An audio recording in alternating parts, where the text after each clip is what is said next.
अस्सलाम वालेकुम किसान दोस्त फरम एक खुश आमदीद। ਅੱਜ ਦੀ ਵੀਡੀਓ 'ਚ ਅਸੀਂ ਗੱਲ ਕਰਾਂਗੇ ਕਿ ਜਾਨਵਰਾਂ ਦੇ ਚਿਚੜਾਂ ਦੀ ਦਵਾਈ ਕਿਹੜੀ ਇਸਤੇਮਾਲ ਕਰੀਏ ਔਰ ਕਿੰਦਾ ਕਿਤਨਾ ਰਿਜ਼ਲਟ ਹੈ ਔਰ ਤਰੀਕਾ ਇਸਤੇਮਾਲ ਦੇ ਬਾਰੇ ਅੱਜ ਦੀ ਵੀਡੀਓ 'ਚ ਗੱਲ ਕਰਾਂਗੇ ਜੀ। ਟਰਾਈ ਕਲੋਰੋਫੋਨ ਜਿਹੜਾ ਹੈ ਇਹ ਸਭ ਤੋਂ ਜ਼ਿਆਦਾ ਸੇਲ ਹੋਣ ਵਾਲੀ ਦਵਾਈ ਹੈ, ਸਭ ਤੋਂ ਜ਼ਿਆਦਾ ਵਿਕਦੀ ਹੈ, लेकिन रिजल्ट इतना नहीं। मतलब एक बारी लगाई है तो हफ्ते बाद दोबारा फिर फार्मर लैन आ जाता है, क्योंकि एक बारी जानवर के चिचड़ तो डिग पाते हैं, लेकिन जेडे थले चिचड़ हैं वो दोबारा फिर चढ़ जाते हैं। पक्का तो परमानेंट हाल नहीं। जट जी है वो सस्ती करके लै जाते हैं, लेकिन बार बार लेंदे रहते। जिमें वो मिसाल बनी हुई है, कहावत है कि सस्ता रोवे बारों बार तो महंगा रोवे इको वार। इस तरह इस तो बाद असी पहले मैं थानू मुकम्मल डिटेल नाल आगाह करता जावां इहदा तरीकाकार, इहदे फ़वाइद। तो ये 10 ग्राम का एक शाशी होंदा है, 1 लीटर पानी च हल करके जानवर नू शावर नाल जिथे जिथे चिचड़ हैं मूँह बचा के ये इस्तेमाल करना होंदा है। जानवर नू ये चट्टन नहीं देना, अगू सौड़ा करके बांध देना है। 1 घंटे विच असर कर जाएगा, 1 घंटे बाद जानवर नू नवा देना है। तकरीबन इनका रिजल्ट 1 हफ्ता रहिंदा है। 7 दिनों बाद दोबारा जेडे अगर तुसी स्प्रे नहीं ना किया अपने बाड़े या जिथे तुसी बंदे हो वो थोड़ी जगह साफ सुथरी नहीं तो थले वाले चिचड़ दोबारा चढ़ जाने। डेल्टा मैथरीन या सैपर मैथरीन इस दवाई का तरीकाकार ये है भी ये भी एक जहर है, इनका भी स्प्रे किया जाता है। इनका फ़ायदा ये होंदा है भी ये अगर स्प्रे तुसी बाड़े च कर देंदे हो ना, जेडे बाकी दवाई नाल हफ्ते बाद दोबारा जानवर के उत्ते चिचड़ चढ़ जाते हैं ना, इहदे नाल वो नहीं चढ़नगे।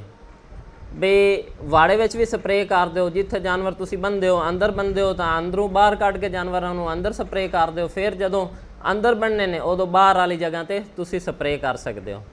इहदा तरीकाकार ये है भी ये 1 किलो पानी 2 cc 2 ml जी है ये जहर पानी तुसी डेल्टा मैथरीन दी ते ये 2 cc है वाड़े ते स्प्रे करन वास्ते। अगर तुसी यही स्प्रे चिचड़ा वास्ते जानवर दे ऊपर इस्तेमाल करना चाहते हो तो फिर 1 cc 1 ml 1 लीटर पानी ये तुसी जानवर दे उत्ते भी इस्तेमाल कर सकते हो। इहदे नाल भी जानवर दे चिचड़ खत्म हो जाएंगे। साफ ज़ाहिर है जदों तुसी थल्लों वाड़े की सफाई कर ली फिर दोबारा जानवर के उपर भी चिचड़ नहीं चढ़नगे। इस तो बाद जी अगली दवाई आती जी मार्केट वो है फुल स्टॉप। फुल स्टॉप के बारे असी पहले भी दस चुके हैं। फुल स्टॉप का रिजल्ट फार्मर फीडबैक बहुत ही अच्छा आया है। फुल स्टॉप का इस्तेमाल ये है भी ये किसी भी ड्रापर नाल या सूई नाल तुसी जानवर की रीढ़ वाली हड्डी के ऊपर लगा देनी है। वड्डे जानवर की डोज 15 cc है, छोटे जानवर की डोज जी है वो 7 to 10 cc जितना एक वज़न के हिसाब में तुसी लगा सकते हो। इनका तरीकाकार ये है भी जदों तुसी जानवर की रीढ़ की हड्डी के ऊपर लगा दी 24 घंटिया बाद इनका रिजल्ट आ जाएगा। 24 घंटिया बाद तुसी जिहड़ा है जानवर नूं नवा देना है।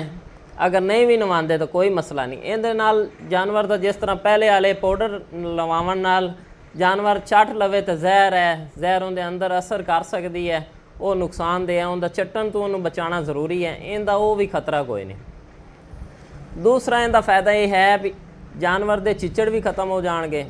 जानवर दे उत्ते जिहड़ी मक्खी है, मक्खी तंग करती वो भी खत्म हो जाएगी। जानवर दियाँ जूआं तिकर खत्म हो जाएगियाँ। लगानी भी आसान है तो रिजल्ट भी बेहतरीन है। अगली दवाई है जी एवरमैक्टन, जिहड़ा टीका है या फार्मर इनू चमड़ी वाले टीके तो जानता है। ये टीका अगर चमड़ी आप लगाने हैं तो इस लगान नाल भी जानवर के चिचड़, बल्कि इनका फ़ायदा ये है कि अंदर दे बाहर दे दोवें कीड़े खत्म कर देंदा है, चिचड़ भी खत्म कर देंदा है। जानवर की जिल्द जिहड़ी है इहदे नाल जिल्द भी काली होना शुरू हो जाती है अगर तुसी इनू रूटीन नाल लगांदे हो। यानी कि एक बारी लगाया है हफ्ते बाद दोबारा इनू रिपीट करना है। तो जेडे पाकिस्तानी टीके हैं उन्होंने पता थानू किन्नी 2 नंबरी होंदी है। अगर रिकमेंडेड 5 cc है तो उत्थे मैं 7 to 8 cc इस्तेमाल करना ता जाके रिजल्ट आता, नहीं तो रिजल्ट नहीं आता। इनका तरीकाकार है, अगर पूरा इनू प्रोटोकॉल के मुताबिक इस्तेमाल करसो ना फिर रिजल्ट आएगा। ਇਹਨੂੰ ਸਭ ਤੋਂ ਪਹਿਲੇ ਤੁਸੀਂ ਠੰਡਿਆ ਕਰ ਲੈਣਾ ਹੈ। ਫਿਰ ਜਿਸ ਜਾਨਵਰ ਨੂੰ ਤੁਸੀਂ ਲਗਾਉਣਾ ਹੈ ਉਹਨੂੰ ਨਵਾ ਲੈਣਾ ਹੈ। दूसरी तो आखिरी शरत इहदी ये है भी ये ठंडे टाइम लगाना, मतलब धुप जिस तरह होना ਅਸੀਂ ਡਾਕਟਰ हैं साडे बैग ही होंदा है, बैग साडा जिहड़ा है वो मोटरसाइकिल के इंजन के नाल टंगिया होंदा है तो फुल गर्म होया होंदा टीका, वही टीका उवें ही निकाल के डॉक्टर इस्तेमाल करते हैं, लेकिन कहते हैं रिजल्ट नहीं आया। साफ ज़ाहिर रिजल्ट आना भी नहीं, जदों तिकर उहदे प्रोटोकॉल ना इस्तेमाल किए उदों तक रिजल्ट नहीं आना। इनू टीके नू फुल ठंडिया करना है, जानवर नू नवा लेना है, ठंडे टाइम लगाना है, फिर जाके रिजल्ट आएगा।